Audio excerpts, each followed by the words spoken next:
Hi friends, అందరికీ నమస్కారం. Friends, వీడియోలో ఇప్పుడిప్పుడే తెలంగాణ రాష్ట్ర వ్యాప్తంగా ఉన్నటువంటి ఆసరా అనగా చేయూత పెన్షన్లకు సంబంధించి ఇప్పుడిప్పుడే అదిరిపోయే శుభవార్త వచ్చిందండి. కొన్ని రూల్స్ అయితే ప్రవేశపెట్టారు. అలాగే వీటితో పాటుగా మనకు ఈ యొక్క పెన్షన్లు అమలు చేసే డేట్ కూడా అయితే మనకు అనౌన్స్ చేశారు.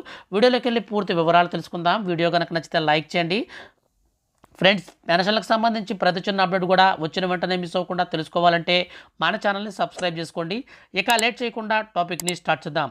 ఫ్రెండ్స్, మన యొక్క రాష్ట్ర వ్యాప్తంగా ఉన్నటువంటి ఈ యొక్క చేయూత పెన్షన్దారులందరికీ కూడా అదిరిపోయే శుభవార్త వచ్చిందండి. సో ఈ యొక్క శుభవార్తకు సంబంధించి మనం పూర్తి వివరాలు కనుక చూసుకున్నట్లయితే నెలవారీ పెన్షన్ అయితే మనకు 4,000 రూపాయలకైతే పెంచారు.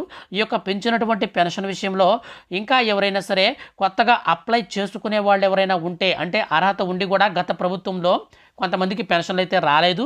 సో వచ్చినటువంటి ఈ యొక్క పెన్షన్లన్నీ కూడా అర్హత ఉంటే మీరు కనుక అప్లై చేసుకుంటే వచ్చే నెల అనగా జనవరి 1, 2024 నుంచి ఈ యొక్క ఆసరా చేయూతకు సంబంధించినటువంటి పెన్షన్లు అయితే పంపిణీ చేయబోతున్నారండి.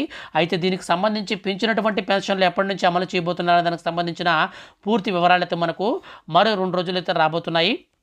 మొత్తం మీద ఈ యొక్క పెంచినటువంటి పెన్షన్లు మనకు ప్రతి నెల కూడా 4,000 రూపాయలు అయితే ఇస్తారండి. అలాగే ఎవరైతే దివ్యాంగులు, వికలాంగులు ఉంటారో సో వాళ్ళందరూ కూడా 5,000 చిల్లర వరకు ఇచ్చేటువంటి అవకాశం అయితే ఉంటుంది. దీనితో పాటుగా మనకు 10 లక్షల ఆరోగ్య రాజీవ్ బీమా అయితే మనకు అమలు చేయాలని చెప్పేసి మన యొక్క రాష్ట్ర ప్రభుత్వం అయితే మనకు మేనిఫెస్టోలో ప్రకటించారు. అయితే దీనిని తొలి రోజే ఈ యొక్క మహాలక్ష్మి పథకంలో భాగంగా మనకు ఉచిత బస్సు ఏ రోజైతే ఇచ్చారో సో ఆ రోజు నుంచే 10 లక్షల వరకు ఈ యొక్క ఆరోగ్యశ్రీ కార్డుల యొక్క మనకు ఈ యొక్క అమౌంట్ ఉంటుంది కదా, సో మనకు ట్రీట్మెంట్ చేసుకునే అమౌంట్ దాని అయితే ఇంక్రీజ్ అయితే చేయడం జరిగిందనమాట. సో ఈ విధంగా మన యొక్క రాష్ట్ర ప్రభుత్వం చేయూత పెన్షన్లు కూడా మనకు వచ్చే నెల జనవరి నుంచి అయితే అందరికీ ఇస్తారు. ఎవరైనా ఇంకా అప్లై చేసుకోకపోతే వెంటనే అప్లై చేసుకోండి. మీకు రేషన్ కార్డు అలాగే మీకు ఆధార్ కార్డు ఇవి ఉంటే చాలు, ఈజీగా మీరైతే అప్లై చేసుకోవచ్చు అనమాట.